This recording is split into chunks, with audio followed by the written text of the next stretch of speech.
And good evening, ladies and gentlemen, boys and girls, and welcome to your protection from deception. That's right here at truthfrequencyradio.com and streaming live on YouTube. And no matter where you might be, you are correctly tuned in to your current reigning #1 show on Truth Frequency Radio on Monday nights between the hours of 6 and 8 p.m. Pacific. That's 9 to 11 Eastern. That show is Jeranism Monday Night Raw, and it starts right now. I'm your host, Jaron from Jeranism, and my co-host, the most hated man in app development. He hails from New Jersey. He is the great David Maldonado Weiss. Dave, hey, did the sun rise okay for you on the East Coast today? It did, even though something was telling me that it wouldn't. But not only am I the most hated man by the haters, even the people that love me hate me because they're yelling at me because the moon is not showing up on my app. Where is the moon? Where's the moon? They're like, there's no moon. And I'm like, yeah, there's no moon. It's a new moon. Yeah. It's a new moon. So if you're having difficulty with your app and you can't see the moon, just wait a couple days or turn the fast forward time lapse on, and there it will be. It's coming. It's coming right around the corner. It's coming. And if you want to reverse those bad reviews because there was no moon, feel free. Yeah, go ahead and do those. That'd be great. Awesome. We have so much to cover tonight, so let's start with a quick announcement. An apology to people who may have looked for Globebusters or a live stream from me yesterday. I had said that I would have one, and forgetting that Iru is in Switzerland. And so long story short, there was no live stream after all yesterday. But with that comes great news that coming next Sunday, everyone's favorite show, Globebusters, will be back. That Sunday at noon, January the 13th. So that'll be the return of Globebusters. Aren't you excited, Dave? Extremely excited. Good. I've been waiting for months. 4 weeks now, a month. Yes. And I hope everyone had a happy holidays, a Merry Christmas, a New Year, birthday for me, birthday for Missa. It's been a busy couple weeks. We took a break. We're back, and I'm excited because we got our guest here. Personally, I'm a big fan of this filmmaker joining us tonight. He is an award-winning documentary filmmaker, video journalist, professional camera person. I guess you can't say cameraman anymore, camera person. His films have had well over 2 million views on YouTube. They've also appeared on Netflix and have screened around the world. But tonight we'll be focusing on one of his documentaries specifically. It's about 10 years old, and it is named simply, Did We Go? He's joining the show tonight. I'm happy to introduce Aron Ranen. Aron, welcome to the show. Thanks for having me on. I appreciate it. Hello to you guys. And I love talking about this movie. It's, like you said, I've made a lot of documentaries. There's another one, Power and Control, the history of LSD. One about Wernher von Braun. Yeah, I think that's... bowling housewives, male prostitution. All kinds of stuff. A funny magazine called Girls and Corpses, Religion in Suburbia. But Did We Go was really, to me, and where I love talking about it, was such a special experience to make it, you know. It all began, I received a $65,000 grant from the state of Ohio to basically try to prove we landed on the moon. It came to the University of Cincinnati. A professor there was working on a virtual reality piece about landing on the moon. And to be frank, he said he would sit in coffee shops and people would tell him, you know, we never went. And so he commissioned me to try to prove we landed on the moon. Now, if you're listening in, there should be links all around where you can watch the film. It's all free on YouTube. The website is moonhoax.com. And the film really is not like archival with narration. I went on a journey. I took the camera and I traveled across America and just tried to find all the people that were still alive that was closest to the action that I could find. And, you know, when you start looking at primary sources, all this other stuff starts popping up. And so the film began as a journey to kind of prove we landed on the moon and slowly evolved into exploring the Nazis' role in NASA in the crimes that they committed during World War II. Because as you know, but many people don't know, the Nazis, and these were scientists that were at the factories where slave labor was used. I interviewed a slave laborer from the Nazi rocket factories. Right. They were part of NASA. So the whole film evolves into this craziness of Nazis and NASA, the KKK at Kennedy. So it's a social justice movie, but it also raises the idea, which I believe both of you guys are interested in, is the idea that how do we as a population choose to believe in something? The concept of mass belief. Right, guys? Absolutely. I thought one of the best parts of the documentary was you asked somebody, how do you know we went to the moon? He says, I saw it on the TV there. That's how I know. It's right there on the TV. And most people follow that same line of thinking. So one of the greatest parts of this documentary was I did get to interview Gene Cernan. I did get to talk to Buzz Aldrin, who charged me $500 for the interview. No way. I'll never forget, because this was a small budget. I do everything. So I'm carrying the camera, producing, shooting, editing, interviewing, all at the same time. And I'll never forget his ex-wife telling me how cheap I got Buzz. We're in the kitchen like having tea. And I also spoke to him about Von Braun, which I used in my other film, The Lost Von Braun. That's a great film. Great film. Indictment of Wernher von Braun. But one of the coolest people, obviously if people are listening, they're interested in space exploration. And one of the cool people, I tracked down the frogman that opened the capsule, guys, when they landed, and Clancy Hadelberg. And very interesting interview. Really, really cool. And of course, I actually went to McDonald Observatory. I used the laser and ranged off the moon to test all that. So, I really did have an amazing journey that I share with you if you're watching the film. And it's fun. But, like I was telling David, we were having lunch the other day, and he asked me, well, do you believe, Aaron? You remember that, David? Hello? You're on mute. Again, I start off the show on mute all the time. Absolutely. The most interesting thing you said to me was that you got this grant to prove that the moon mission was real, and you're like, oh, this is a layup. And as you moved through it, it just got more difficult. Well, let's start there real quick, Aaron. If you put your personal opinion of whether you think we went to the moon, were you able to prove that we went to the moon with this $65,000 in the Ohio grant? Right. Now, so... I used to totally believe we landed on the moon. I used to send to the Johnson Space Center. And my friend who actually commissioned this, we'd be in my studio in San Francisco, and we would watch all the moon buggy footage. We were total fans of, and I still am. But, if you ask me, do I know or do I hope we went? It's more like I hope we went. I wouldn't say I'm 100% sure. I'm 70 to 80% sure we went. And now you may say, well, Aaron, how can you say that? Well, as you guys know, I was at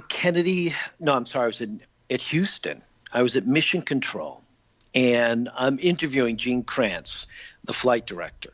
And inadvertently, during that interview, he tells me that he, for his own book that he's writing, has been trying to track down the original telemetry and science data connected to the Apollo 11 mission.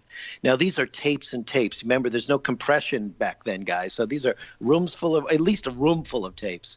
And in fact, later... They found out that the original video was directly fed to that. What we saw was what we call a rescan, a camera on a computer monitor. But the actual high-def footage was embedded in these not high-def, but better-looking footage was embedded in these telemetry tapes. And he told me they were missing. Can you believe that, guys? No, I believe it. I mean... Oh, we believe it. Yeah. And so then there I am. I fly to the Goddard Space Center, and because I'm working with the state of Ohio, I had what I call the magic letter that let me go up Launch Pad 39 and have some special access, which is so cool. And basically, they revealed to me that they can't find the Apollo 11 telemetry, that in the archives they have every other mission but Apollo 11. And then, of course, those of you who are listening, you probably know the story, how some guys at one of the dishes retired and decided that would be their retirement project to find the tapes. And then NASA ends up coming and saying they taped over the telemetry tapes from Apollo 11 for budgetary reasons to reuse them for other purposes. So it was stuff like that I'm like, oh, in fact, every time I saw like a weird anomaly, I was depressed about it because I was trying to prove we landed on the moon, and this just made my job more complicated. You know what I'm saying, guys? Yeah, absolutely. And people might remember you from, two different shows I saw you on was one with Glenn Beck, which was he was just acting like an ass and basically humming behind you talking. The other one was with Geraldo Rivera, and I thought that was the funniest thing I've ever heard. When you're talking about the tapes that are missing, so is Bart Seibel, and then it gets to Bill Nye's time, and Bill Nye gets in there and says, quiet down, guys, quiet down, I got this, and then says they only lost one tape. Yeah, it's but the crazy thing is that they didn't lose them; they erased them. You know what I mean? Now, Well, that's I what don't they know. say. I mean, and then Neil Armstrong. Aaron, You'll see my wait film. a minute. Aaron, Okay. how many tapes were there, Jaron or Aaron? I believe Jaron it's and Aaron. That's kind of cute. 13,000 I don't tapes, know the exact. 700 boxes. How many? So 13,000 tapes and 700 to boxes. To manually record over them, you have to load them and you have to consciously record over them. That's impossible. You can't do that with moon mission tapes. Guys, It's the greatest event in 2,000 years. When I win the Pulitzer Prize by accident, I want you all to have a beer with me. Hey, Aaron, I have a question. Were you accepted well when you went to NASA? First of all, I'm very jealous because if I were to be given a wish or a dream, my dream would be that somebody funded me to go investigate NASA. That's my dream. That's what I want to do. So I'm very jealous that you got to do that. But I'm wondering how they responded to you being there and asking these kind of questions and actually asking, Right. did we go? Were they rude or were they open arms? It all depended. I had an incident actually at Houston and at the whole Johnson Space Center there. I had arranged to actually film there. They were going to let me see the original moon rocks, look at some of the original negatives, really, really explore stuff. And I never lie about what I'm doing. So I said, and I had this magic letter, I'm trying to prove we landed on the moon. So that I was pretty open about what I was doing. And I arrived and the PR guy said, oh, no, you can't do any of that. And I go, what can I do? He goes, take the tour. Wow. And I had spent quite a bit of money. And I'm like, take the tour? He goes, yeah. And he goes, you can watch videos in the media center. And, obviously I was depressed. I mean, when you be spending thousands of dollars and there I was. I had my Chrysler Sebring convertible in Texas. I was all ready for this. And, I'm not a revenge guy, but I decided and I called CBS TV and all the TV stations. And I just I pitched the idea that I was there trying to prove we landed on the moon. And next thing you know, CBS, and this whole scene is in the movie, Did We Go, which is free. There should be links at the website. You'll see them. This PR guy's worst nightmare. That same day, the CBS guy called NASA, and they did a live shot. It's 6, and I think maybe even 11. I think or at least 6 from inside Johnson. So the PR guy had to stay late, and they followed me around the media center, did a whole story, and it was a beautiful. I'm not a revenge guy, you know what I mean? But I did call the TV stations. I pitched it. You'll see they even build a special graphic. It's all in the movie, and. But, that was disappointing. But I will tell you that most of the people because I was, I think, being upfront and honest and actually enthusiastic about the space program, I had some wonderful experiences, even with some space scientists that I didn't even edit into the movie. I think people respect you if you're not trying to play games. You know what I mean, guys? Yeah, absolutely. One of the parts of the film that I was a little confused on, or the way you portrayed it was that people were very standoffish in Ohio to you. Is that really how it was, or was it just those select few people that were in the film? I'm going to, again, if you haven't watched the film, obviously my first goal was to try to talk to Neil Armstrong. Which is ridiculous. Isn't he from Ohio? I staked out his house in Lebanon. Excuse me? Isn't he in Ohio? Right. So I staked out his house in Lebanon, Ohio for a few days, nothing. And so then we opened the film where I'm on WLW. Mm-hmm. I had an hour on a talk show where we had a Neil Armstrong hotline line trying to get him to call in. And so then I decided, no luck. Let's go just learn about his legacy, right? So actually in the film, there's a whole segment where I go back to Wapakoneta, Ohio. And it's a disturbing kind of weird segment. I'm staying at a $25 kind of like cheap hotel. The locals are telling me about how it used to be like they told me in Neil Armstrong's hometown there used to be a sign outside that if you're black, don't let the sun shine on your back. Mm-hmm. And it was also a German sister city. I think that it's no accident that if we did go, Werner von Braun wanted someone with German ancestry on the moon first, to be honest. I interview his like elementary school best friend in the movie. He talks about playing in this German band.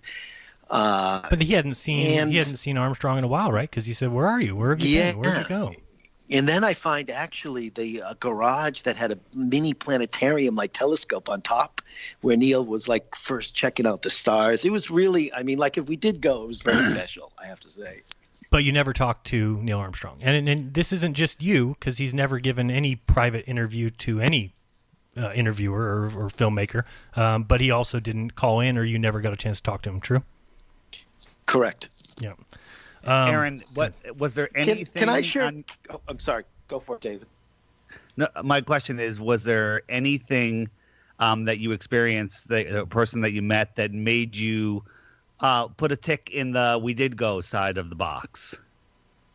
Please don't say Buzz Aldrin. Okay. You know, I'm trying to reflect the moon rocks, you know, and then I found von Braun was in Antarctica, but someone posted the the rocks in Antarctica from the moon that came down would have been heated up, so they wouldn't be similar. So maybe that's something. You mentioned, you know, So can I share something with you guys? So here's the deal. So I thought, let's say, okay, if we didn't go, the Russians would have squealed, right? Because they would probably had the tracking ability. I'm thinking they could watch this thing going down somehow. So I just, for the hell of it, I Googled when was the first time we made a treaty to reduce our nuclear arsenal with the Soviet Union. And it was just like 3 or 4 months after the 1969 landing. Isn't that crazy? So, I mean, I'm saying that they used it as blackmail, but it was just weird to me. It was like one of these weird anomalies, just like in the movie. But I don't know. I mean, it's one of the other things, you know, in the movie that I really want to give credit to is the author Ralph Ranen. And Ralph wrote a book called NASA Mooned America. It might still be on sale on the internet. Again, it's NASA Mooned America. And in the first segment, I visit him in Totowa, New Jersey, and we meet at a Holiday Inn. And with an opaque projector, he goes through, whatever you call those projectors, he's going through some of the enamel, you know, the shadows going different ways, the appearance of letters on rocks, the absence of stars. And I have to say that, you know, we got to give credit to Ralph Ranen, Bill Kaysing, Bart Seibel, these guys who, you know, have looked at a lot of this kind of like high-tech stuff, where I'm more social engineered my way on this journey around to talk to people and find, you know, evidence that we went. And like I said, it was a little more disappointing, but it did open up other social justice issues, such as the Nazis' role in NASA, the idea that the KKK was allowed to operate basically openly at the Kennedy Space Center. I mean, how about Buzz? So saying, to me, Buzz didn't know anything about von Braun. Didn't know. He defended von Braun. Defended him. He defended von. Yeah. He defends him in The Lost Von Braun. He's, you know. I actually have that he's sound defending clip. von Braun. I actually have that sound clip. We can play it a little bit later where, he defends him. And then he says something very interesting. He says, no, I don't want to get into that. A lot of people are told to do things by people above them, and they have to do it because they're told to. He's just, I don't know, Freudian slip, in my opinion. That's exactly what people would accuse him of doing is, he only faked going to the moon because somebody told him to. But he kind of spells that out and saying that, I don't want to go back and look into people's pasts because a lot of people are told to do things from those higher up. And it's when we get told to do something by a superior, we have to do it. I think that's interesting. So, Aaron, I asked you if anything, you put a tick in the "we did go" side. And one of the things you mentioned, the other day, was something about the moon rocks, where you had some question there. And you mentioned to me that that moon rocks did fall in Antarctica. Where did you get that information from? In my research, I don't have the footnote right here, but moon rocks do fall in Antarctica. They are pushed by the snow up against toward the mountains. Von Braun was in Antarctica prior to the Apollo 11 mission. Like I said, though, someone posted that the rocks falling from the moon would look different than actual moon rocks because of the heat. So maybe that's, maybe that was an error in my connections. But I mean, it's interesting, don't you think? Von Braun in Antarctica, where you can get moon rocks 6 months. This is the kind of stuff that I was talking about that, these anomalies that actually make the film more entertaining, because I'm really trying to prove we landed on the moon. You know what I mean, guys? And it's just like, and it turned you into a skeptic. Well, I have to say, like I said, I don't completely believe we landed on the moon. I'm almost there, but it's based on really hope and belief in these brave men that, you know, they actually did this job. And, you know, so, you know, we all know about the Van Allen belt, right, guys? We all, there's so much information about all the stuff that, you know, it's like I said, I think the film, if you watch it, you'll get to meet a lot of the original people involved, including 3 of the Nazis. I went to Huntsville, Alabama, and I've got. Was that the drunk guy? The guy that the guy that says that he built these satellite dishes. No, well, the drunk guy in the movie, who's 3 sheets to the wind, ran the satellite operations at Kennedy and tracking operations during the Apollo missions. And he happened to be inebriated when I came. I don't know why. I booked the interview that afternoon. He knew I was coming. His wife answers the door kind of upset. Like, huh? You know, and the film has a lot of left turns. And basically he spills the beans about some of the activities that the precursor to NASA was doing with ballistic missiles on Johnson Island, and how they had a explosion with an atom bomb. And he goes, I can't talk about it. And then actually when I was at the National Archives in College Park, Maryland, which was an amazing experience, it's got like skylight windows, multiple floors, all these research assistants, and all the original Nazi footage of the rockets going all the way back to von Braun, and then all the Apollo 11 stuff. And it was there that I just mentioned this Operation Hardtack to, it might have been like a security guard. And he said, oh, the Department of Energy has just declassified all that. And I contacted him. I actually found the nuclear mishap footage. It's in the movie. So the film takes a lot of turns. But no, he was not part of the German group. The German group in my film, Karl Sendler, who was one of the inventors of Doppler tracking in the movie, I asked him if he's proud of the Apollo 11, the Saturn V. He goes, of course. But then he shows me a picture of the V2 rocket, and that's what he signs in autographs when people ask for his autograph. And then I think he spilled the beans when he said that, it could be simulated. He said, well, they could simulate it, but it was real data, which is the equivalent of saying, well, if somebody wanted to simulate it, you wouldn't know the difference. Isn't it? I mean, it's, you know, when I was this is what you can get out of that film. I was talking about this with David the other day, and I was talking about just mind control and the psychology of mind control and being part of a group. And how I thought it was interesting that during the Apollo 11 mission, all the mission controllers grew mustaches and then shaved them off after the mission. Actually, I'm not sure if they shaved them off, but they all purposely grew mustaches for the mission. You can see that in the pictures if you Google Apollo 11 mission controllers group shot. You'll see they all have mustaches. And I did end up meeting people who are connected. You'll see John Llewellyn, who is a space navigator. I basically hung out at the bar. If anybody's been down to Johnson, I hung out at that bar, the Outpost, across from Johnson. And I ended up meeting all these guys and connecting, and they told me that it was wired for simulation. That's how they rehearsed. And I said, how could you tell the difference? And he says, well, the real stuff was more erratic in terms of the signals that they pump through. I mean, my thing has always been set up for simulations, right? And my thing has always been that these journeys into space are mathematical, and so they could be very easily done in a computer program that outputs as if these crafts are on Mars, on the moon, you know, whatever. Hey, we do have a break coming up shortly here. Can you hang with us for a few more minutes, Aaron? Or sure, I'd love to. I'd love to. Okay, yeah, great. And just so people know who we're talking to Aron Ranen. And the website also is moonhoax.com. But you can watch the whole film for free on YouTube.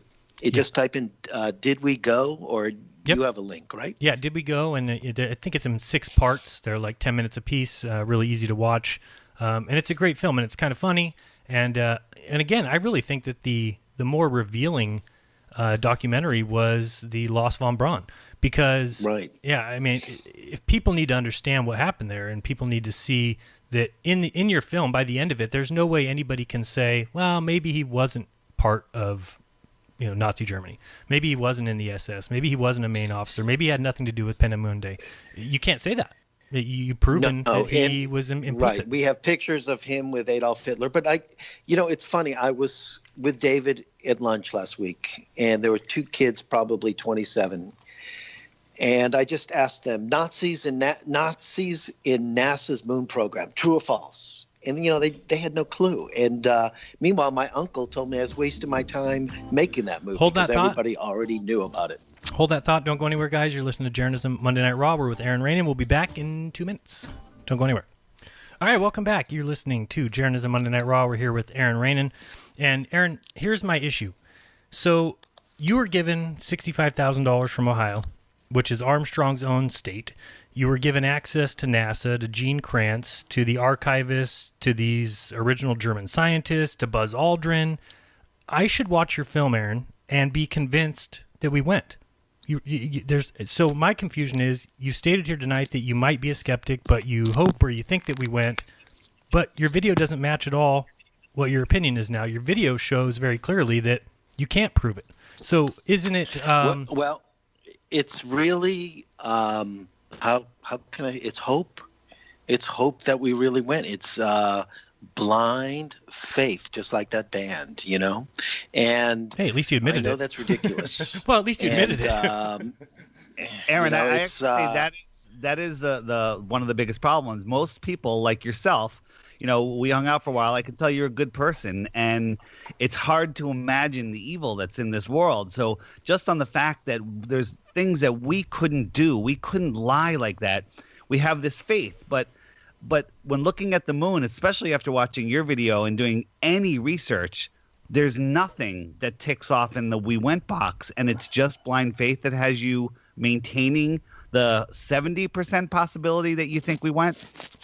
It does. It does. Hey, guys, I'm wondering, can we talk about my LSD conspiracy documentary and switch gears for a moment? Do you think that'd be cool to talk about Colonel George White and the LSD CIA brothel in San Francisco and a bunch of preachers getting fed mushrooms at Boston University? What is the name of that documentary? Does that interest you guys? Well, we can do that on another show. Me, we've kind of talked about the moon, and everybody kind of gets it, Well, I made a movie. Well, who knows if we went? Right. I got blind faith. So, that's why I keep thinking if we switch gears and the folks are listening now, they might be interested in this history of LSD and the CIA's involvement in the 1950s. Well, this show and my channel is very much into the fact that I am a complete believer that NASA has been blowing smoke up the public's ass since 1958. But let me just ask you this: as a filmmaker, so let me at least promote that movie. Okay, go ahead. It's called Promote. Power and Control: LSD in the 60s. It's free on YouTube. Power and Control: LSD in the 60s. And I hope you guys, if you enjoyed Did We Go, you watch that. It's the same kind of journey style. And we'll make sure it's linked up in the description. And I did start watching it the other day, and it's excellent. I can't wait to finish it. Well, I appreciate you taking this little pit stop to discuss that. But, I'm happy to talk about the moon landing. And, of course, Werner von Braun is a Nazi criminal. There should not be a von Braun Civic Center in Huntsville, Alabama, which there is. Right. 10,000 slaves were forced to dig underground tunnels for the Nazi rocket factories. The slave that I interview, he was a slave laborer in Werner von Braun's Nazi rocket factory. Talks about 6 months. 6 months after they dug the tunnels, this was actually Mittelwerk in central Germany. They tested the rockets on the Baltic coast of Peenemünde. He said they were like blind men coming out of the tunnel. They hadn't seen light for months and months. In fact, in front of these tunnels, outside the factory, they would hang 6 people, well, roughly a number of people hung every day accused of sabotage. And this guy, Arthur Rudolph, would sign the death warrants. This is in Germany, World War II. After the war, Arthur Rudolph became NASA's head of rocket manufacturing. And this was all hidden from the public, right? Why didn't I learn that when I was learning about science at the Boston Museum of Science? So the second film we're discussing now, The Lost von Braun, which was brilliantly edited by Douglas Robbins in a collaboration. This guy was a genius, set it out, like you said, like a complete legal argument. Oh, it was a great film. And Douglas Robbins, he did a really great job. And You know, it's There was a guy from the Department of Justice. amazing that The guy from the Department of Justice Yes, flat Eli out said, Rosenbaum. he said flat out that if von Braun was alive today, he would be, tried for war crimes. ironically, he would show Did We Go to new interns at the Office of Special Investigation. He liked that film. Eli told me he liked that better Really? than the straight ahead von Braun film. Yeah, but the idea that What about this idea that you're a filmmaker, right? And so you said that you did this all on your own, meaning you're carrying the camera. So my question is, as a filmmaker, can't you, or don't you, or don't you look at 1969, the technology, and start to question the fact that they were filming on a moving moon rover and this moon buggy, that they're sending all this data back? I mean, you can't just walk around with your camera. And I mean, how long will your camera last until the battery dies? Well, even today, I'm not an expert on any of that, so I can only address the stuff that I examined. But I know that you guys and Dave have looked into all this stuff. Well, no, I'm asking you as a filmmaker. I think I don't know. No, how long can you walk with your camera? I mean, can you go? If I told you I need you to go do a documentary and film a football game, I mean, can you just go with your camera and it lasts the entire time and it can telecast? And how does all that happen now? Yeah, I can do that, right. I have like a 3-hour battery. I can wear what's called a live view, a porta-pack on my back that could broadcast it live for dozens of hours, actually. And how big is that? And that's how we operate. And as a journalist in Manhattan, that's how I broadcast live, is doing that from like whether it's Weinstein's court appearance, the sentencing of Michael Cohen. Right. So if you've got a that's 3-hour how we broadcast live. You've got a 3-hour battery pack now. It's 2018. Right. Back then in 1969, could they do what they claim to have done? Could they have enough battery power? I'm not an expert. I am not an expert. I can't comment on that. I wish I could. All I know is I wish they hadn't erased the telemetry tapes, because then if we did go, we'd have this gorgeous, clear video. And Aaron, now we're seeing. How about the? Did you look into it? They didn't erase the tapes. Where are they, Dave? They never had them. Let me ask you this: did you look into at all the fake moon rock that was given to Holland? I didn't know this was going to be an ambush interview. No, it's not an It's ambush. not an ambush interview. We're on the same team here, Aaron. I have so many questions. I'm joking. I'm joking. Next time we'll do on video. Wave my hands. It's a joke. Like I said, I'm actually jealous. I wish that I got to do some of the stuff that you did. Did you look into it all the moon rock that was given by the 3 astronauts to Holland, and then it ended up being a piece of petrified wood? No, but one of the science experiments that I did do was I did go to the McDonald Observatory in Texas. It's supposed to be the darkest place in like America, and it's just a telescope farm up there. It's really cool. Everybody sleeps all day because they work all night, and there were people tracking near-Earth objects on one telescope, and they actually gave me a week, the University of Texas, with 2 people, and and I showed Dave the footage of this. We were able to try to laser range off the moon. As you know, you can send pulses through a laser, and theoretically, if there is a reflector at that point, it will send that signal in a parallel path back to Earth. And it took us, I think it was 3 nights before we started getting what they call returns. You can see this in the movie. Right, but the problem with that is that moon lasers have been shot off the moon and returned since early 60s. So it has nothing to do with the moon landing. I mean, 1960. Well, that's you'll see in the movie. Unfortunately, right after I did that, I found the pictures of all the Soviet unmanned moon, landers that all had reflectors on them.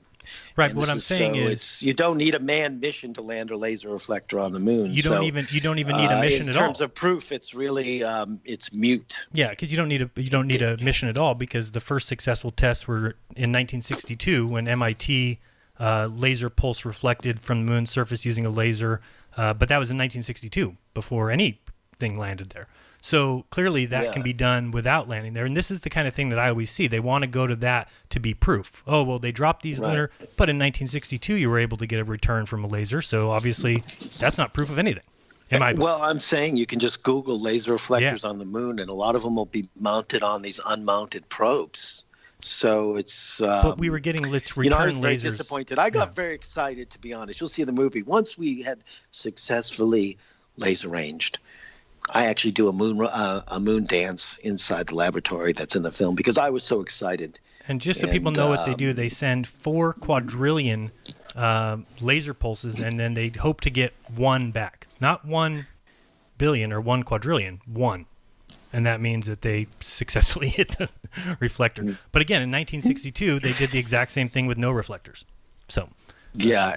It's why do you guys think Neil just never said anything? I mean, do you think this plays into the it's just he was too honest to talk, or what do you think? I mean, I don't want to disparage him if we did go. No, if we did go, he's a great man, Maybe when Neil got into the program, he actually thought he was going, and it wasn't until the very end when he realized he wasn't going. Just like most of the workers at NASA, where they're in the dark, they're all compartmentalized, and they don't realize it's a scam until only the people at the very top are aware, and at one point they have to inform these astronauts that it's fake. So looking at the press conference, the famous press conference right after, that tells you right there that these guys did not go. And if they didn't go, everything extrapolates from there. It's all nonsense. And the only way that you can have any percentage of your belief that we did go is pure hope for humanity. And there is none. And with that, guys, I got to say goodbye, but thank you so much for having me on the show. It was totally great talking to you and talking to your audience, and hopefully they'll check out Did We Go. It's all free on YouTube, and also my LSD documentary, my film on male prostitution, bowling housewives, girls and corpses, kids with kids, and it goes on, suburban housewives that do S&M. It's all on your website? On my YouTube. It's American culture at its best, and I want to share them with folks and hopefully get out there soon and make some new stuff. My last documentary, Black Hair, has had over 1 million views, guys, and it's about the Korean takeover of the black beauty supply industry and what African Americans are doing to take it back. It's just called Black Hair Documentary, and we'll see what's next. But I love talking to you guys, and it's a great show, and thanks a lot for having me on. All right, appreciate Aaron, it. Thanks for coming on. We appreciate your views. Talk to you later. Cheers, guys. Later, Aaron. Bye-bye. So that was fun, interesting. Thank you, Aaron, for joining us. He sounded a little scared to me, Dave. You know what? I met the guy, and I can tell you that he's not a shill. He's just a guy that is a filmmaker trying to put out good content. When I talked to him about Flat Earth, he just had the normal beliefs that somebody that hasn't looked into Flat Earth.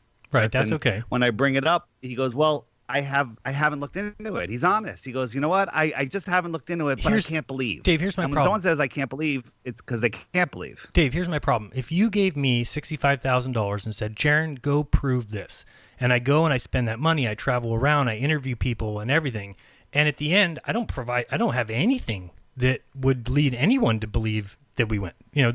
What in his video would lead anyone to think that we went? Here's the problem. Is that once that happens, I would come back to you and say, Dave, I spent that $65,000. I couldn't prove it. I don't think we went. The problem is he gets to that point and then says, but I hope we went. But I really want to believe that we went. Even though he just wasted $65,000 of taxpayers' money and didn't prove a thing. I don't think he wasted. I think the film is excellent. I think it was worth $165,000. What I'm saying is his goal was to prove it. Just like if I told you, go prove that so-and-so lives at this house. Here's this money to go do it. Well, if you went and spent that money and looked around that neighborhood and did a bunch of stuff and could never prove it, then you can't come back to me and say, well, Jaron, I couldn't prove it, but I still think that is where it's at. It's like, well, no, I just gave you the money to go prove it. So to me, if he's got $65,000, access to all these people, there should have been so much content in that video that makes me go, maybe we did go. I watched the video and I say, absolutely, there's no way we went. And they reveal themselves over and over throughout the film.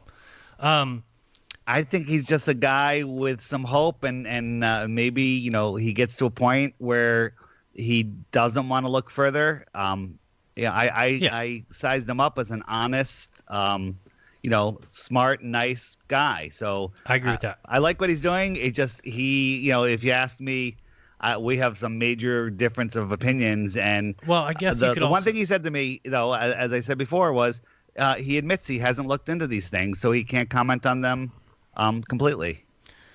Right. Yeah. And my hope would be that, you know, at least he's a skeptic, right? I mean, somebody was given money to go prove that we went to the moon, and they came out of that exercise a skeptic. That's not what should happen. What should happen is you should go in there, spend that money, and give a bunch of proof and prove it to everyone that we went. Instead, all it opened up was a bunch of holes. I want to listen to one thing real quick. This is from part 3 of his documentary, The Lost von Braun. Just listen to Buzz Aldrin here. First of all, we're talking about you know, Werner von Braun. He's implicated in all these deaths that were at Peenemünde, the rocket factory. Listen to Buzz Aldrin make excuses for him, and then I want you to hear what he says after that, which I think is a Freudian slip and a big one. But listen to this. I was not aware of any of these stories that I think people who do research and the media want to create something of news, so they want to dig up whatever they can. And okay, so people want to create news, so they want to dig up whatever they can. So he's talking about with von Braun, as if people went and dug up his Nazi past. No, that stuff came out with documents. And I feel in a lot of ways that that's motivated not by really a search for the truth, but can we come up with something that's different, sensational? Can we create a hero? Can we create a person who really does great things for us? And then can we find something in his background that we can criticize? That's ridiculous. I mean, nobody operates that way. Nobody says, let's build this hero of von Braun, and then let's go back and see if we can figure out if he's a Nazi. Nobody did that. It's just what happened because he was. Now listen to this. I think this is the most revealing quote in the movie. I don't really put too much stock in those stories, and I'm certainly not that interested in delving into somebody's background. All sorts of things are done for a person's country by direction of those above us. Let's hear that again just one more time, because he's basically describing himself. He doesn't want to look back into people's pasts because all kinds of things are done by people who are given direction from those above us, he says. Let's listen again. Families. So I don't really put too much stock in those stories, and I'm certainly not that interested in delving into somebody's background. All sorts of things are done for a person's country by direction of those above us. I think that's great. Mark Passio talks about order followers. They are the worst scum on earth. Absolutely. If you haven't seen that, look up Mark Passio order followers, and really you'll get a good taste of what that means. Yeah. No, I mean that's the thing, and I believe that they are told that they're doing it for the right reason, right? I don't think that they get these guys together and say, we're going to lie to the world. I think it's much more of like, well, we're having trouble getting to the moon right now, but we have, Kennedy said we needed to do it, and we're going to eventually get there, so you guys will be first, but then people will get there after you, and then you'll be kind of forgotten. And they're doing it because they think they're doing something for their country. And that's basically where they get caught up. Now, to me, the difference with that one is Buzz Aldrin is either a flat-out liar or he's hypnotized, because that guy just keeps going and going and going and telling story after story after story, selling everything. He sells a quarter all the time, like, oh, this quarter was in my pocket when I was on the moon, let's go auction that off. And then he charged the guy for that interview $500 to interview. That was cheap. That was a good deal. Holy Christ. You got to be kidding me. I mean, it's just ridiculous. I mean, if I was the second man on the moon and somebody said they wanted to interview me, why wouldn't I just say okay? Why would I demand money? If he's not like, if he was in on it, don't you think NASA would pay him better so he didn't have to charge and sell quarters? Don't you think they would, like, here, you're going to lie to the world and we're going to make you comfortable? But the guy seemed to be struggling for every dollar. Yeah, I mean, maybe he was hypnotized. Well, you got two polar opposites here. You've got Buzz Aldrin, who goes around doing all this, and he's basically NASA's spokesperson. Where you've got the other guy, and Neil Armstrong, who completely became a hermit. So that's why I don't know if maybe the I don't know if you want to call it hypnotism or whatever. If that took on Aldrin and not Neil Armstrong, or maybe Neil Armstrong just could never. I don't know. That's a problem to me. You're the first man on the moon, and then you would have known that, and then to come out of it and say, well, I'm not going to give any interviews to anybody. Well, maybe why? It was the Van Allen radiation belts that just affected their personalities. It fried his head. Right. They didn't have any protection. What do you think? I didn't think about that. It's going to be normal? No, he's not going to be normal. So yeah, check out Aron Ranen's couple videos there.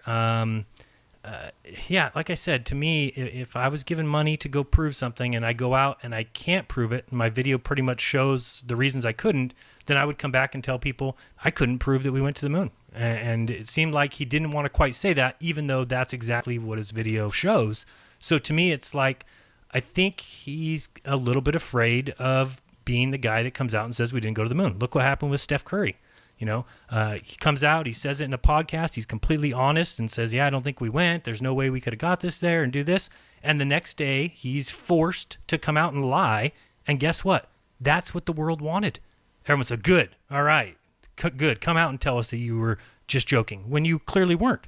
So now we're making people lie about it and come out. So, I mean, he's got to be afraid of things like that happening. If he were to come out and say, I did this movie, I spent this money, and I proved to myself that we didn't go, now you've got a little crosshairs on your head. Whereas if you come out and you say, well, I did the movie, watched the movie, and I hope we went, I think he's just being safe.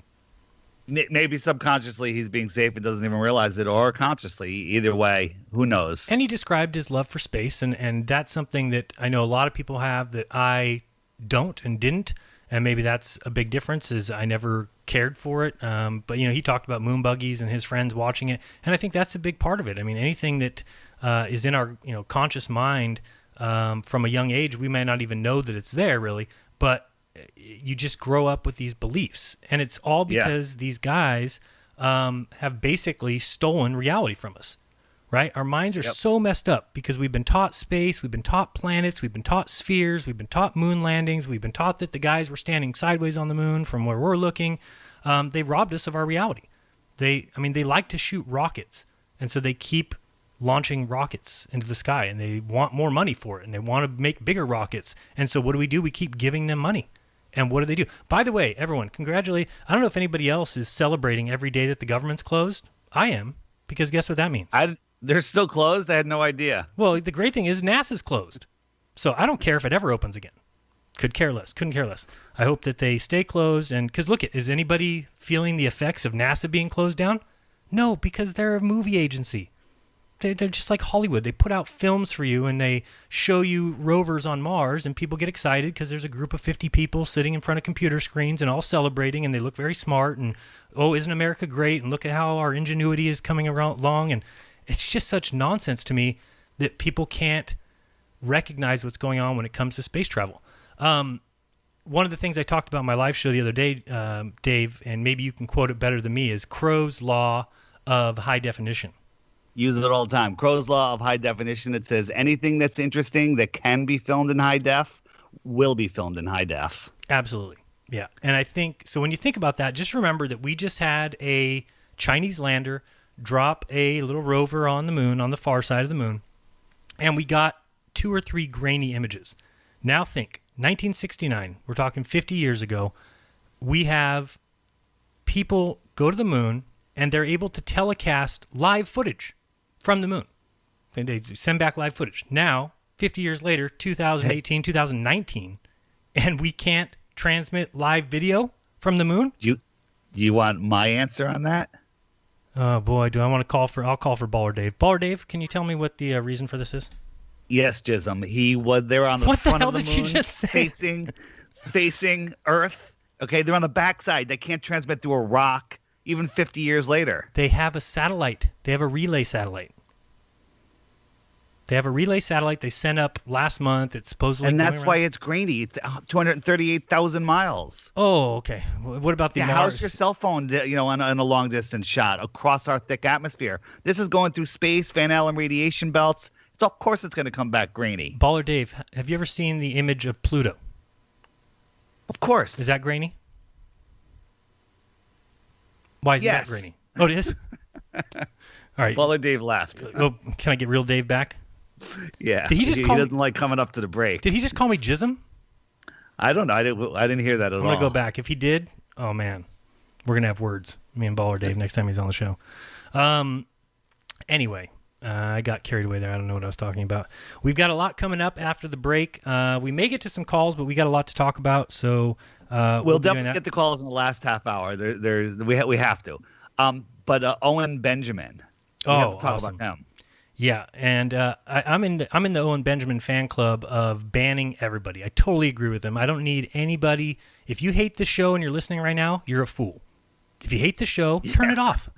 Turn it off. Get off the chat and go do something productive with your life. Okay? If you haven't seen the video I put of Owen Benjamin singing Pink Floyd, banning people, it was probably the greatest thing ever. And he's ruined Pink Floyd for me, because now when I hear Comfortably Numb playing in my head, I hear his lyrics and not theirs, and I can't get it back. Oh, man. I totally agree with him on so many things. I love how he just he's so frank about it all. And he's so close, Dave. I predict middle of the year. I predict tomorrow. Really? That's quick. Yeah. He's supposedly having Eric Dubé on. So, well, I think he was going to ask him on, but yeah. I think Eric is, probably well equipped to do it. The question is, will Eric flip and start calling everyone shills in the middle of the interview and blow the whole thing? Well, and Owen seems like he's the same kind of as Aron, where he just probably hopes here's a sphere. And he does, but he's willing to look, and he's willing to change his mind. We'll Absolutely. See. Right, absolutely. And he's so close because he already recognizes that everything NASA feeds us is garbage. Don't go anywhere. You're listening to Jeranism Monday Night Raw. We'll be right back with more, and we're going to be on YouTube for the whole show, so stay with us. Welcome back. You are listening to Jeranism Monday Night Raw, the current, reigning, undisputed... Wait a second. The documentary, it's 60 minutes. It's 6 different parts, 10 minutes, easy watch, and then you make up your own mind from there. He obviously had $65,000 to prove it to you.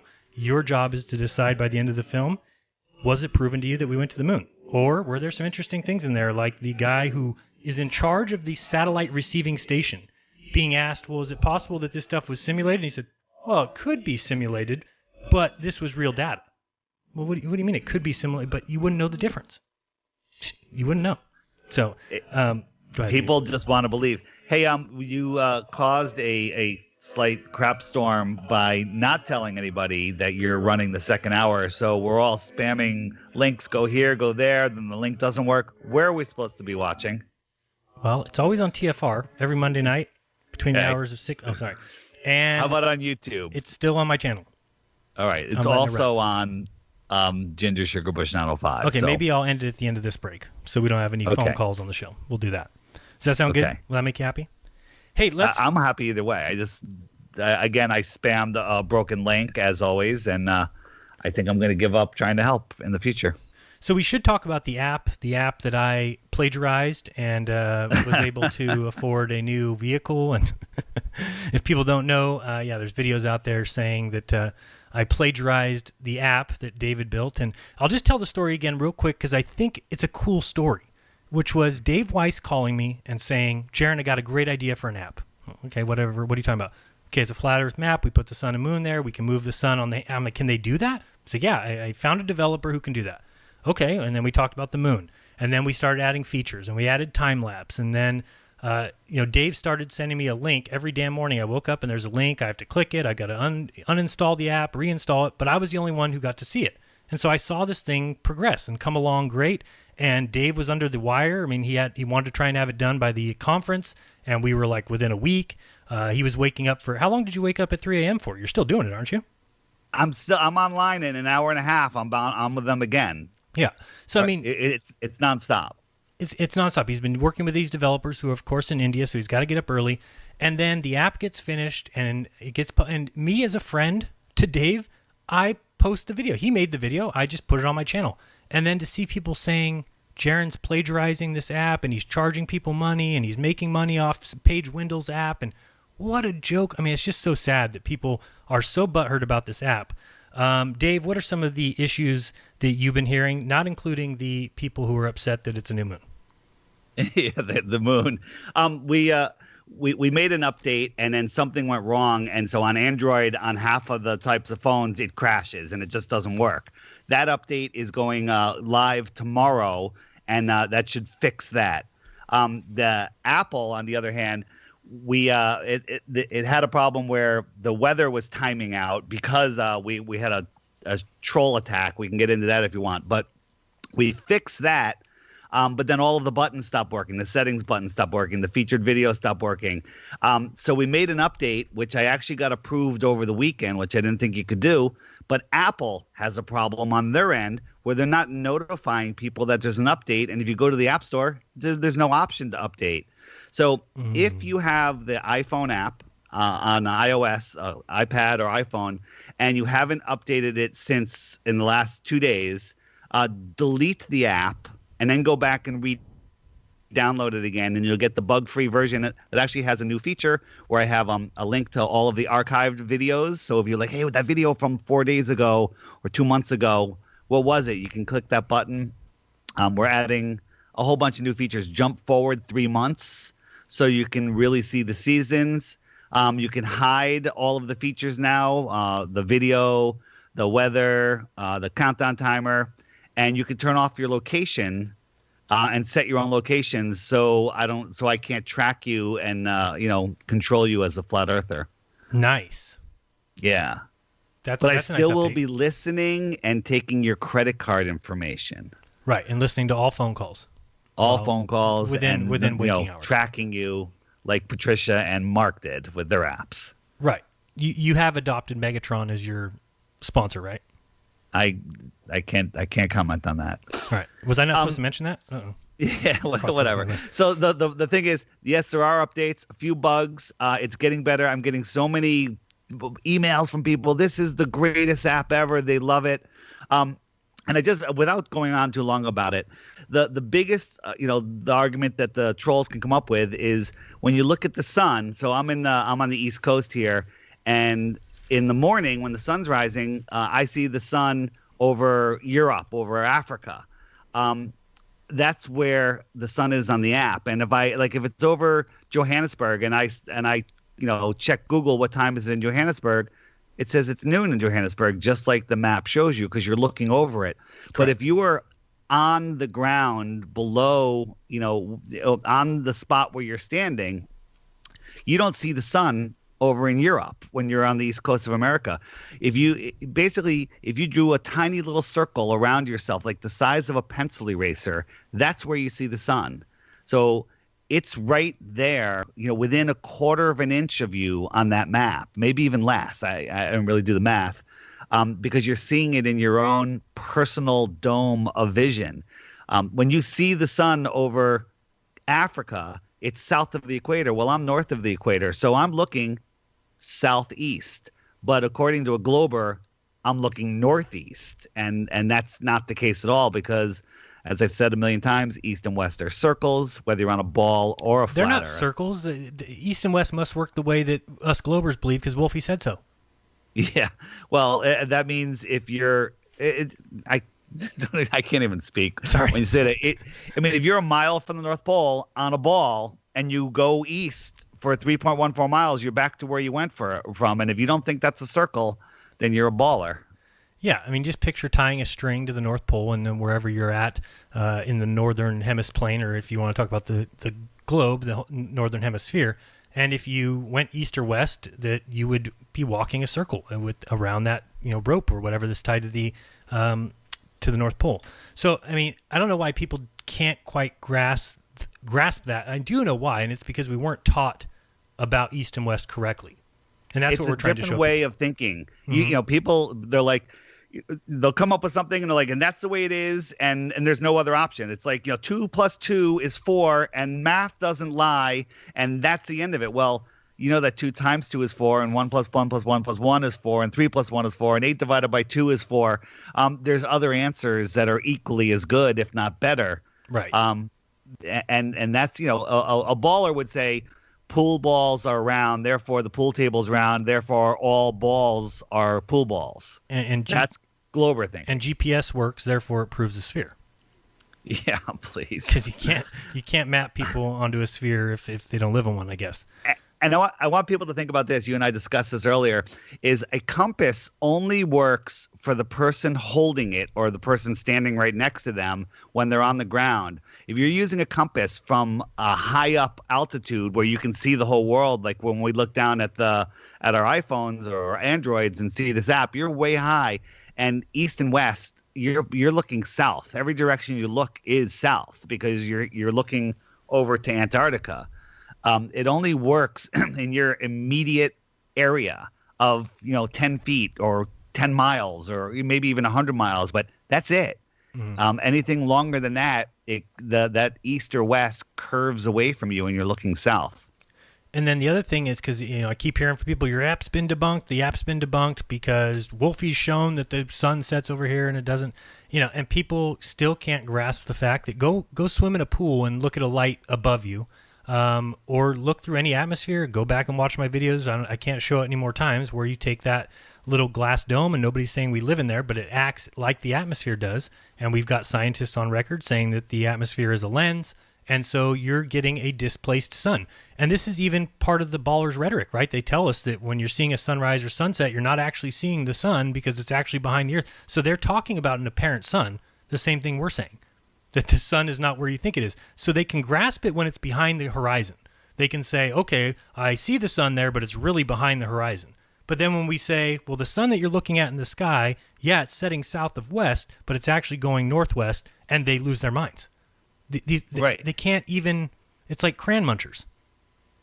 It's the same with the stars. Was it Chris Van Matry put out a video today? Did you see that? I have not seen that.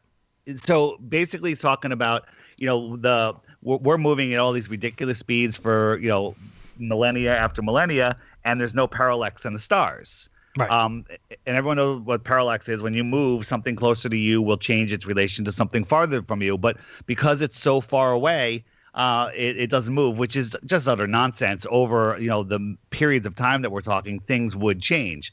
But a sextant, if you have somebody with a sextant on the east coast of America, somebody in Kansas, and somebody on the west coast, looking at Polaris and using a sextant, well, they're all going to locate different positions. So there's parallax just going across the United States, but not across the entire world over all of this time. So it's doublespeak. You got to watch his video. It's pretty good. I'll probably link it in the app in the next day or two. So, Dave, we told everybody happy holidays and wished them, happy New Year. But we actually need to wish them a happy holiday for tomorrow. You do know January 8th. It's my favorite day tomorrow. Yeah, January 8th is a big holiday for those who don't know. It is Earth Rotation Day.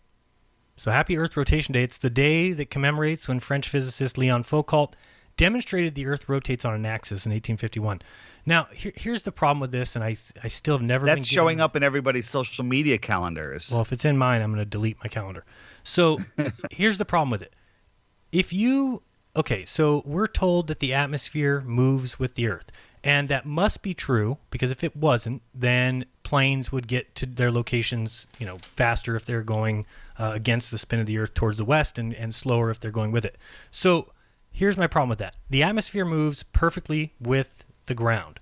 So if you set up any kind of a pendulum, how can it be deviated if the atmosphere that it exists in is moving with the spinning Earth? They need to choose one. You can't have both. It just makes no sense to me. The whole idea of same thing with Coriolis to me. It's nonsense, because if you're saying that the Earth is spinning, but the entire atmosphere from the ground level all the way up to as high as you can go moves perfectly in line with the Earth moving, which it must, again. Otherwise, if it was slower or if it was faster, that would change plane flight times, and it doesn't. So I just don't get it. If everything's moving with it, there is no Coriolis force. Where's it coming from? The atmosphere is moving with the Earth. Is it the... And how do you explain storms that spin in the opposite direction sometimes? I can't explain it. I don't know if we need to go to Baller Dave. I would like to hear Baller Dave come back for one thing. Baller Dave, I would like to hear your explanation of the mere observation, 13.23 miles across the Monterey Bay. Can you just give me an explanation? Because I don't understand. Listen, Jism, I don't really care what you want to hear, but it's so simple. Everybody get a bowl, like a cereal bowl, fill it with water. Is that water curved? No, it's not. It's flat. When you're looking across the bay, it's like a bowl, and it's the flat water going across the bowl. That's it. Oh, boy. Get deep inside the butthole back on here, because... It's flat. Wait, so you're saying that because it's a bay, it's not part of the ocean, so it's flat? It's like a bowl. Just look at a bowl of water. Does the bowl of water curve? No, it doesn't. Wow, that's the worst one yet, Baller Dave. Let's go back to deep inside the butthole. Let's bring it back on.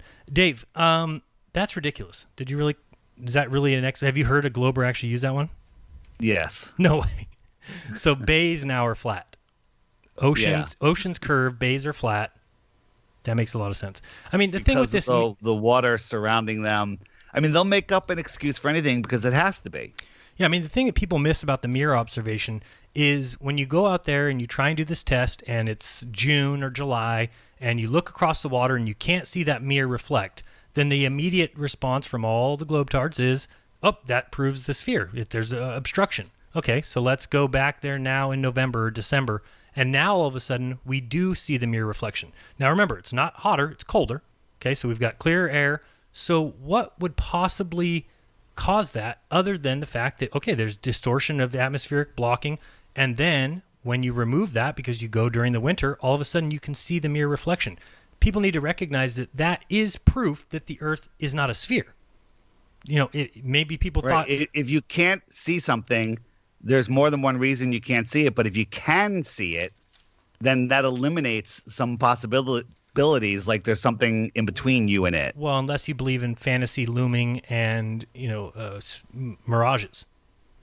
Well, no, wait, that's a problem there. There are such thing as mirages. There are yes. Fata Morganas. Fata Morganas. Yeah, but that's what mirages include: reversed images, distorted images. But the buildings. ballers will pick the one mirage that they saw, years ago, and they'll say that explains everything. But that's just weak thinking.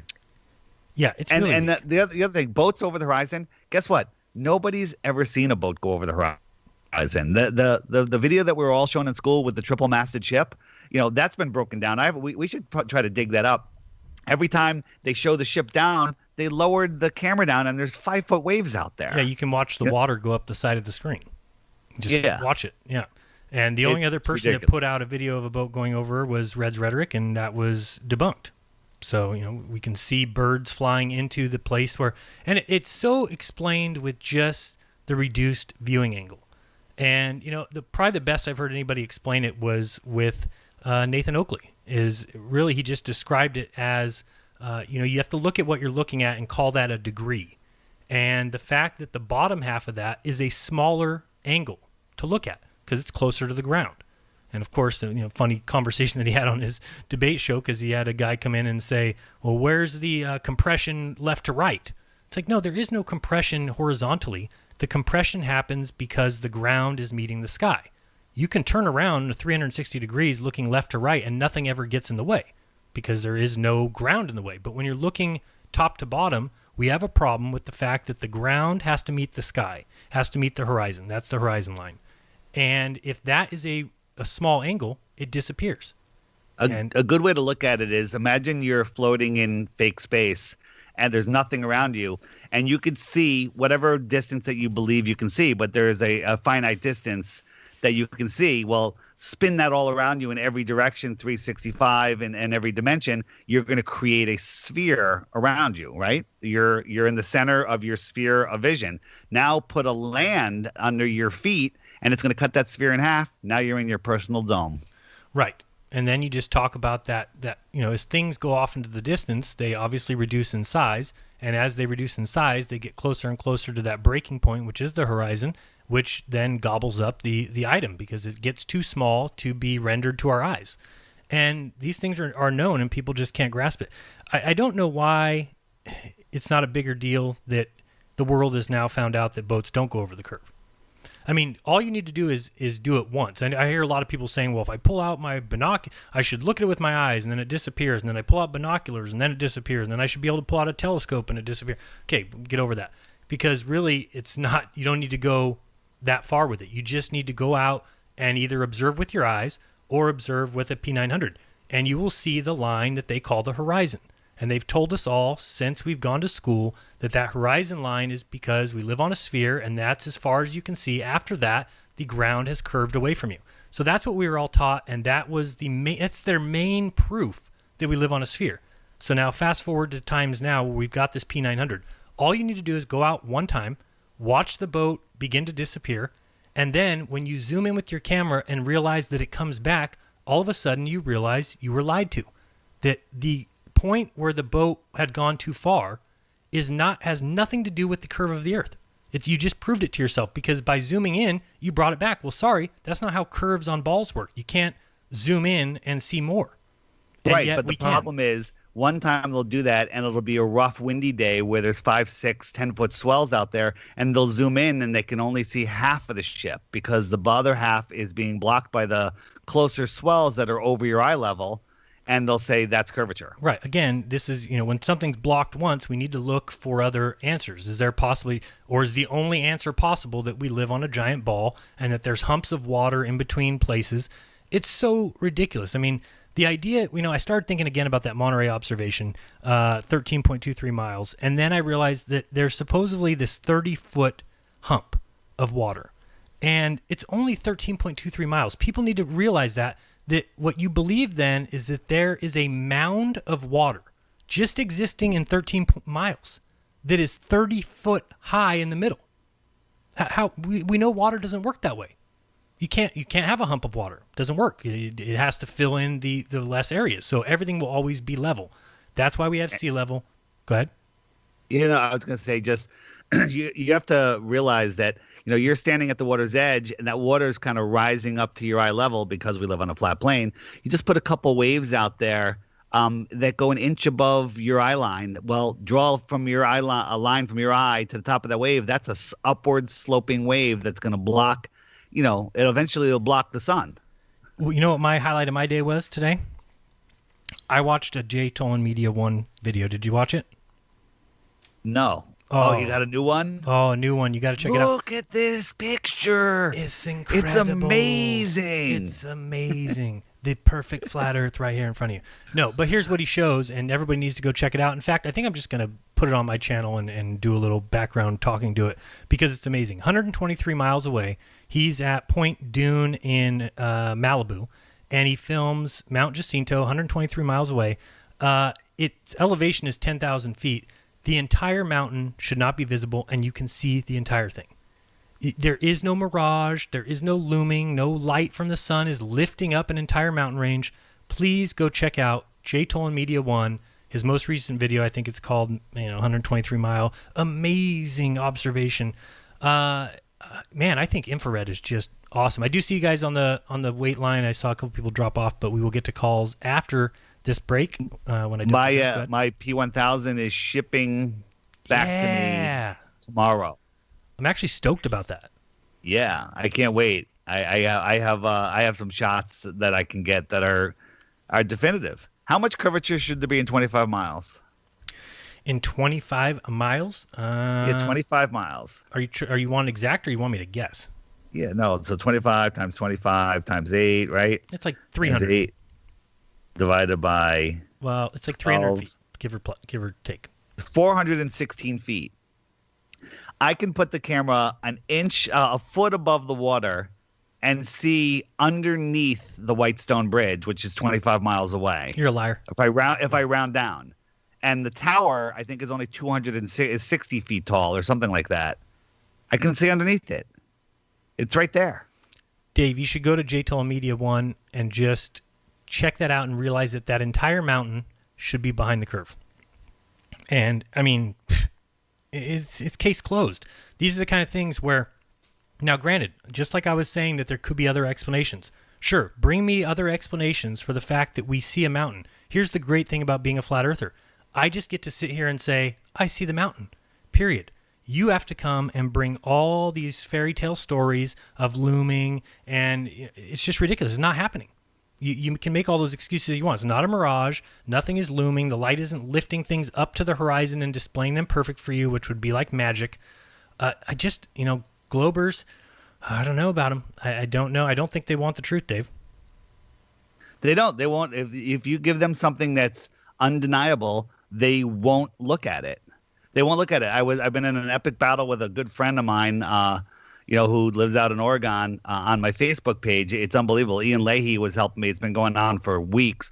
And I showed him the moonrise from the Earthrise from the moon, where you could see the box around it. And his response was, that's a fake picture. People make fake pictures.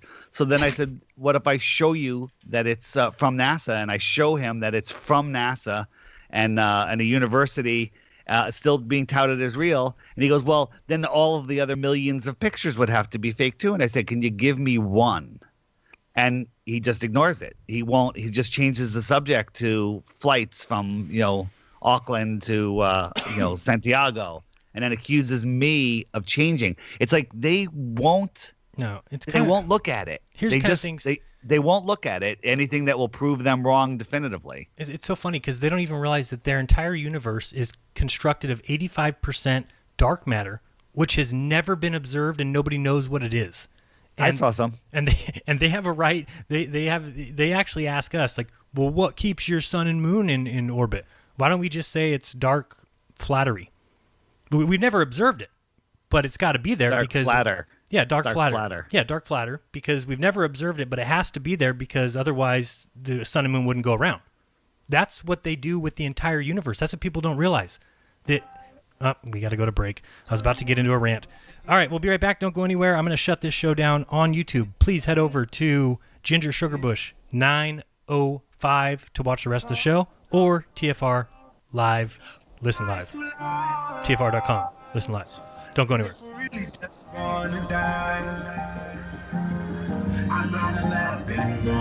school, they said. Use your tools, they said. And welcome back, everybody. Thank you for joining us for this final half-hour Jeranism Monday Night Raw. 2 points I want to get out real quick, and then we'll get to the calls because I know we promised everybody. And I want to get 1 point out. Go ahead. Damn, 2 for me, 1 for you. All right. My first one, I was just going to finish, just so people understand, Newtonian gravity only works in this solar system.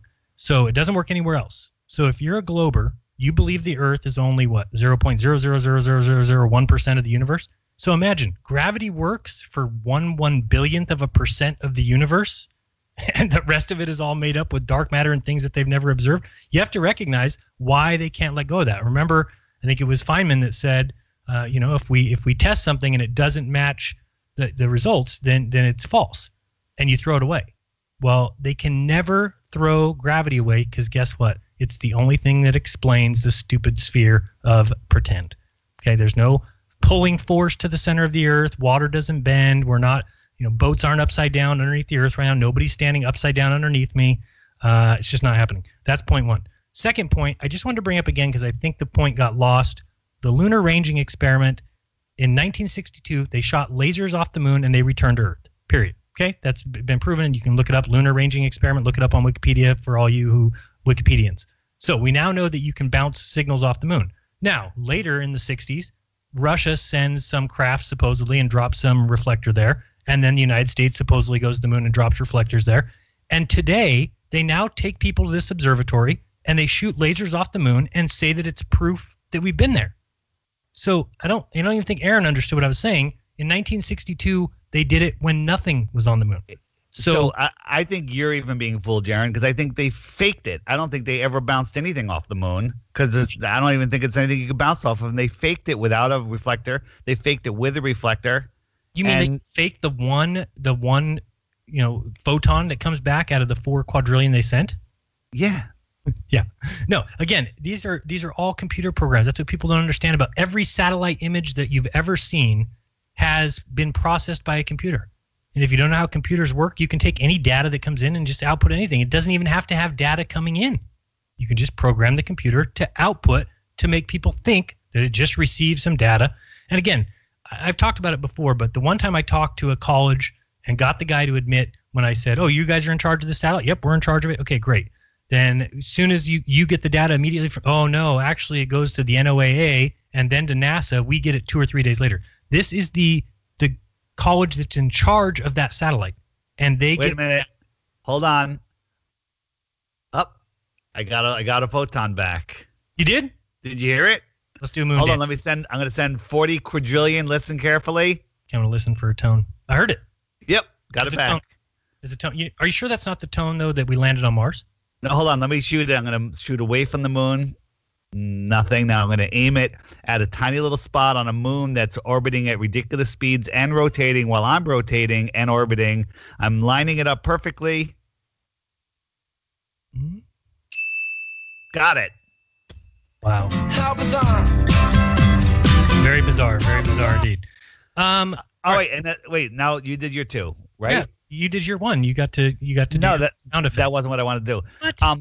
No, that wasn't what I want to do. People are people that there's a lot of people that when someone has a difference of opinion or doesn't see something or is, ball or blind, I like to call it, that they're shills. Well, if they're a shill, so is your mother, because your mother doesn't believe in flat earths. So people need to stop calling people shills unless there's hard evidence. There's people that have ridiculous beliefs. They're not shills. They just have ridiculous beliefs. That's all. It's just called disagreeing. I mean, I don't know. Dave, do you and Paige agree all the time? Everything. Oh, come on. Everything. I don't believe it. I don't believe it at all. Let's go to the phones. There was a call I was going to pick up. Here it is. Yes, I got it. All right, let's go to this caller. You're on with Jeranism Monday Night Raw. Who's this? Where are you from? You're on. Hello. Pueblo, Colorado. It's Jerry. Jerry Camp here with Subphotonic Channel. Jerry, what's up? Yo, here we go. What's up, guys? Yeah, I love you guys. First of all, I'd like to say you guys are funny. Even Dave? Even Dave. Even Baller Dave. Oh, boy. I don't know about that one. He called me Jism. He's on my shit list. Just kidding. What's up, Jerry? I don't think Aaron's a shill at all, but he definitely didn't understand. I mean, you told him like 3 times in '62 they put it there before anybody else could have put any probe mirrors, which you can't do that anyway. You can't put anything up there. Sorry. Man, you just made my day. That just makes my day, Dave. When one person grasps what I'm saying, it makes me feel good. So if one person understood what the hell I was talking about, I did my job for the day. Thank you, sir. Yeah, my pleasure. I mean, if anything, the way he tap danced around it, maybe he was hypnotized or somebody talked to him to where he can't come right out and say it. Or he doesn't want to have to get back to 65,000, because he didn't really prove anything. Right. He proved Neil Armstrong's very hard to get a hold of. That's for sure, because he had to go in hiding, and nobody would behave these ways if all this stuff was true. No. If I said I went somewhere and then people were accusing me of lying about it, I certainly wouldn't hide out in my house. That's kind of what you do when you're a liar. I would never go home. I would stay out the whole time. Yeah, exactly. It's just nonsense. I would have no problem putting my hand on anything and saying, yeah, I was just there, no problem. No problem at all. Let's point that out. Jared, $5,000 if you put your hand on the Bible, swear you went to the moon. I'm like, I swear I went to the moon. Thank you. Right. And then I would have started handing them out to everybody. And he even said $5,000. Van Allen belts, dude. Van Allen belts. Oh boy. Knowing you, Bart Cyberl, that's a fake Bible, which makes no sense at all. Well, if it was a fake Bible, why wouldn't he do it? Right. But why would he say, knowing you, Bart Cyberl, that would be a fake Bible? Because he thinks that the moon landing was fake? So that, I don't get it. He wants him to swear on the Bible because he knows that those guys won't. And they didn't. Except for that one astronaut did until he was told treason. He says, nope, not treason. I'm not swearing by treason. Who was that? I forgot who that was. Alan Beam. Yeah, what about the guy that if you don't know that Van Allen belts exist, then it's not a problem. Right. Okay, it's not going to kill you. No, we didn't go through it. No, actually, they exist between this distance and this distance. Oh, then we went right through them. We must have gone through them. Oh, I didn't realize that. We went right through them then. Thank you for helping me out. These are the great scientists. That was hilarious. Yes. So we got a lot of calls. Something you want to talk about real quick? No, I mean, that was about it. I was just wanted to say I love you guys and you're funny. It was a great interview, but he was definitely, did not want to, for whatever reason. It seemed like he just was talked to or something. Just can't write out and say it. I know. I like the movie. I like the movie, and I like the Von Braun movie, and I like everything he does. And so I can't get mad at him. I invited him on my show. I tried to get him to at least see that if you're giving money to prove something and then you don't do a very good job of proving it, that should tell you that it's really impossible to prove. I don't know. I don't think he was talked to. He's tap dancing. He's tap dancing around it too much. It's like somebody talked to him to where he can't come right out and say it. All right, Jerry, thanks for the call. I don't think he Sure. was Jerry, by the way, great meeting you at the conference, and we'll see you again next year, hopefully. I don't think that he was talked to. I just think that it's just something that just something that in his personality that stops him from diving in deeper. That's all. Yeah. We all have our limits. Well, we have to admit this, right? He didn't prove that they went, but he didn't prove that they didn't. So I could see him not coming out and just saying, because you can't prove, I don't know. I mean, to all of us, we know that we've proven it over and over again. But I'm saying, how could you, even if you're given money to go do it, how could you go and prove that they didn't?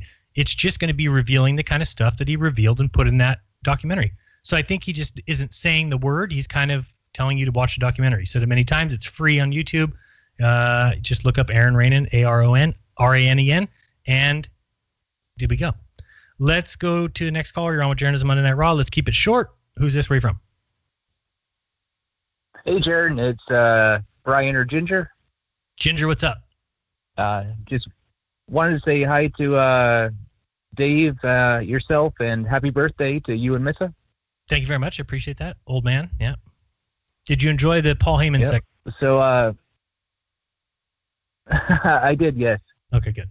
I know it goes over Dave's head, but that's okay. I think it went over everyone's head but you and I. But go ahead. You have a final statement here? We got a huge list here I'm trying to mow through. Yep, I know. I just wanted to say I was glad that the documentary, because I watched it before the show, and the fact that he brought up the whole paperclip thing. Mm-hmm. And I also just want to shout out to my friend Cam, who I met at McDonald's when I got a coffee earlier, and he's been listening to the whole show, and I blindsided him just telling him it was a fake moon landing show, and he had no idea it was about Flat Earth. All right. And he's still here listening. So Welcome to the Flat Earth Cam. shout out to Cam. Shout out to Cam. And appreciate the call. Oh, another photon. Another one came back? Yes, another one came back. I think actually that came back from the It might have hit Uranus. Andromeda galaxy, I think. It takes that long, it comes back. Let's go to the next caller. You're on with Jeranism Monday Night Raw. Who's this? Where are you from? Yeah, this is Nathan from West Virginia. How you doing, Jaron and Dave? Good. I'm doing great. Dave, not so great. Go ahead. Okay. Just a quick thing. You guys have heard of the letter from Mercator to John D., right? Remind me. But it's just a brief overview. It's a long letter, pretty much, but about sailors have traveled to the north, the center rather, and have found a black mountain known as Mount Meru and certain things, magnetic mountain, pretty much. Right. That Mercator knew about. There's a letter from Mercator to John D. about that mountain? Yeah. I think I knew that. You know who Flat Earth Flat Water is on YouTube? Yep. Check it out. He's got one describing it. But pretty much, my thing, like a flat Earth proof, take a magnet and a compass, you go in a circle, and your north always points to it, right? So take your magnet about 2 feet, your compass 2 feet away from your magnet, and boom, straight north again. Okay. So what happens if you heat a magnet to its carry point? It becomes dead, right? Right. Okay. It doesn't have magnetic properties. Take a huge oxygen acetylene torch to the center, and boom, heat that mountain up, and oh look, we have no compasses anymore. Flat Earth proven. What about the South Pole? The South Pole. That was a joke. There is no magnet down there. That's why everything points south. There you go. Hey, appreciate the call. I was just saying that's for Dave and his buddy. If you want to talk to his buddy again and maybe help him out there. Okay, thanks for that. That's for John. Yeah. Dave, I still don't understand a compass on a ball anyway. I don't understand why north would point straight in front of me if north is underneath my feet and 45 because that way. The magnetic fields wrap around the ball. Oh, I see. But east and west are straight lines. Now you've confused me. Right. Go to the next caller. You're on with Jeranism Monday Night Raw. Who's this? Where are you from? Hey, James. Carlos again from Alabama. How you doing? Carlos, what's up? Not much. I'll keep it short because we never seem to have a short phone call. But I was going to say thank you for being honest and taking down the video. I tried to call in last show when you were talking about the experiment that I replicated. Yep. Yeah, I think so, anyway, Mitchell went back and did it again and did realize that it was a reflection from the side of the very thin mirror, right? Yeah. Is that what it was? So, cool. Yeah, that's the way. And he didn't realize that somebody had actually pointed it out. So he said in the video nobody actually replicated it, that he figured out his own. But later on we did have a conversation on his comments. But anyway, like I said, I want to say thank you for being honest, because you mentioned you took it down and so did he. And hopefully we can do some more work and figure some more stuff out. Carlos and I talked out offline last, or whatever it was, 3 weeks ago, for a good amount of time. And here's the Carlos and I's standoff. And to me, the thing that he doesn't agree with, to me, proves flat Earth. And that is, and if anybody can think of an experiment that we could do this, but again, I'm somebody who says that if we climbed up, 100 feet, or I say a cloud, I use a cloud as an example, but if we put a telescope and leveled it on top of a cloud, that Carlos believes that you would see the horizon inside that telescope. I think you'd see the sky.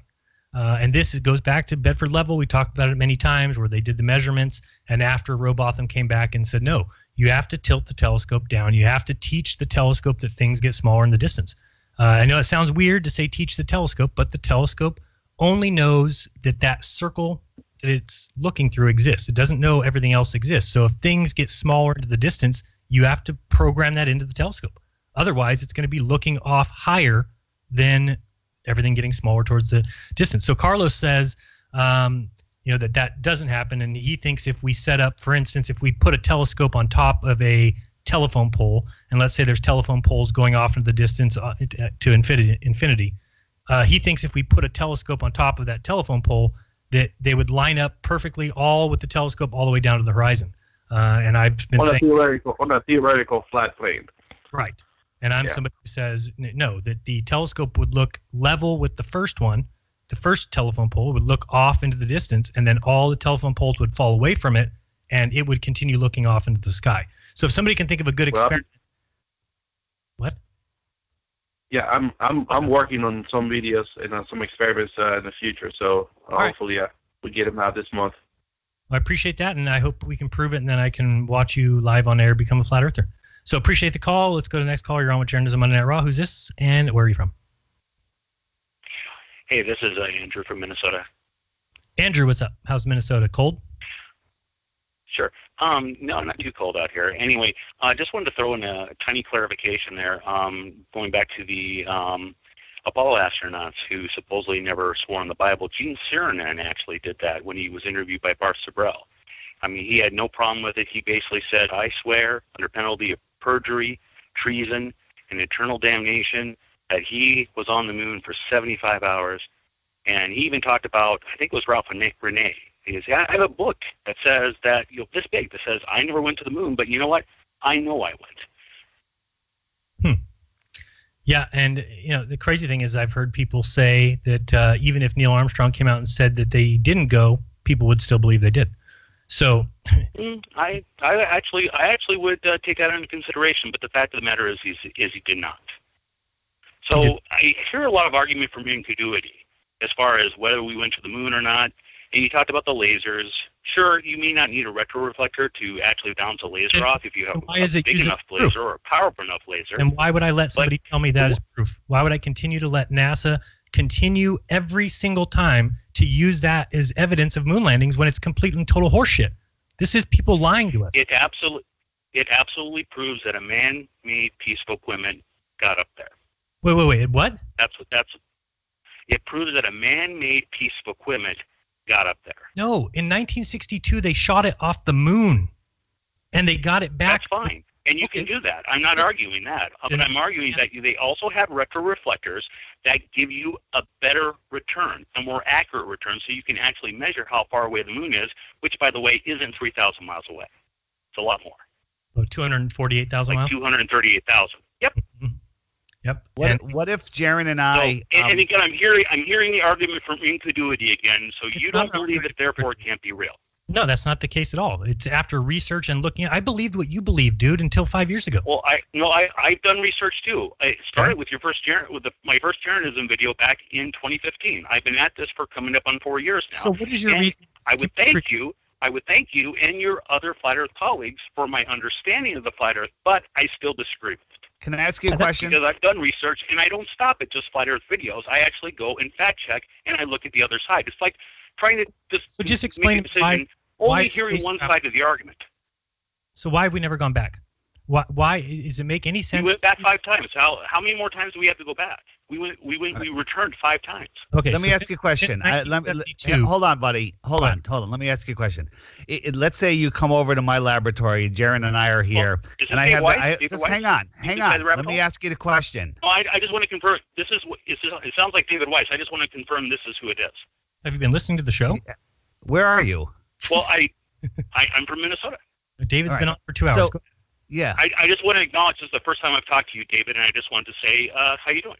All right, man. I'm good. So here's the thing. Okay. People are bamboozled. You go into this NASA laboratory. They have all of these computers. Jaron and I could set this up ourselves. We get a laser. We get a tripod. We get it all lined up. We're aiming it at the moon. And I say fire, and we fire it up with a whole bunch of car batteries. And then all of a sudden, you hear that come through the computer. Does that prove that there's a reflector on the moon?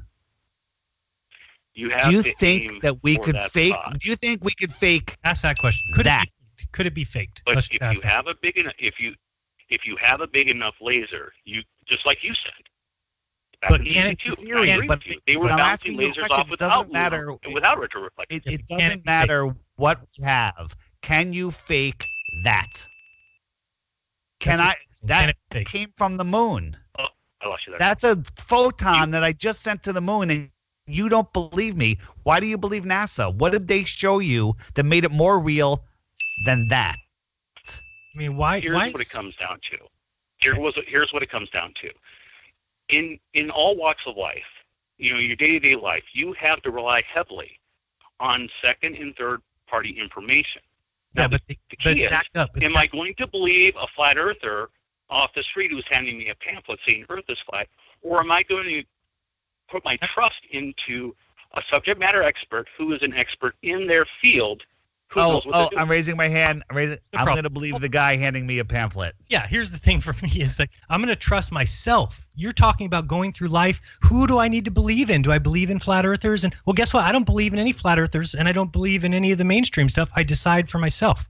I look at the evidence. That's something you're basically saying you're getting given information from flat earthers, and you're given information, and you have a dichotomy where you've got to choose one or the other. That's not the way it is. You don't have to say, I trust this flat earther or I trust NASA. You just need to look at things yourself and say, we haven't gone further than 250 miles since 1972. That's ridiculous. How would they have gone 238,000 miles? But since then, we only go 250. It's just ridiculous. It's such a joke. And then how do you feel about this Chinese moon landing with, 2 photos and some grainy, 280p footage? That's embarrassing. If I was a Glober, I'd be so freaking embarrassed that I have to believe that I have to go around and say, nope, that's true. They're on the far side of the moon.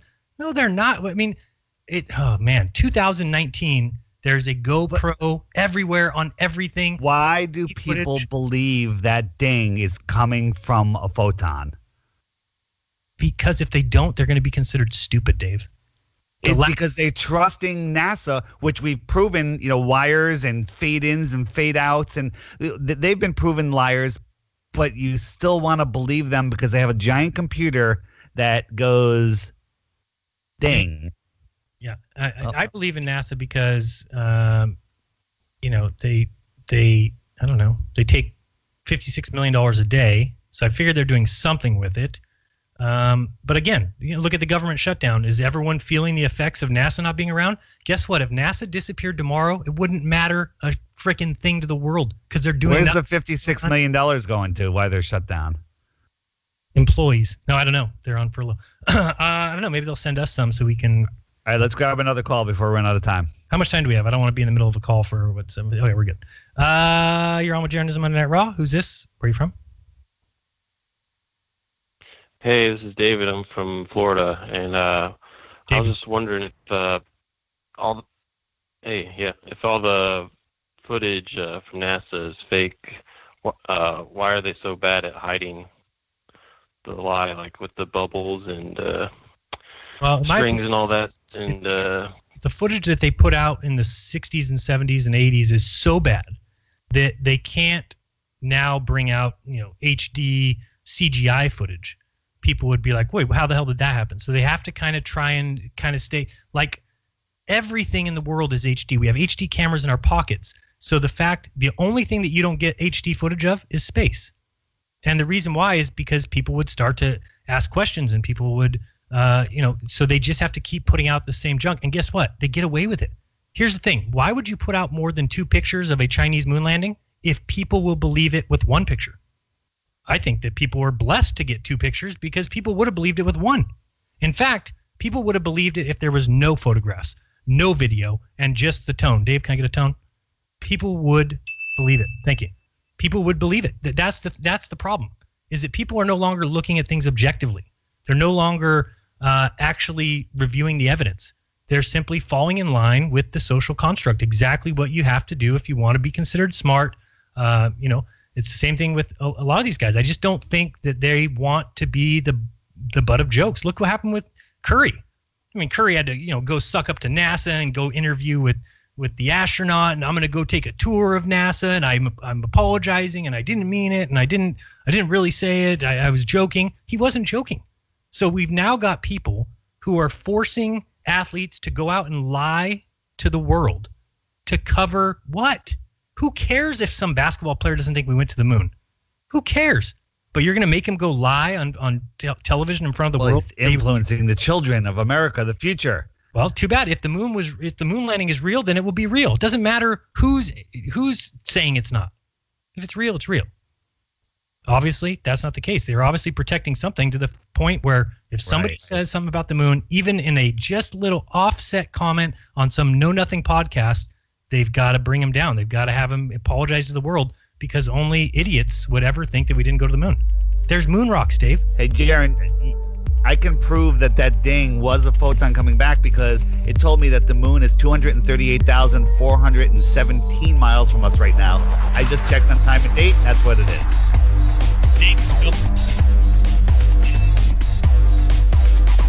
Guys, see you next week. Thanks for joining us.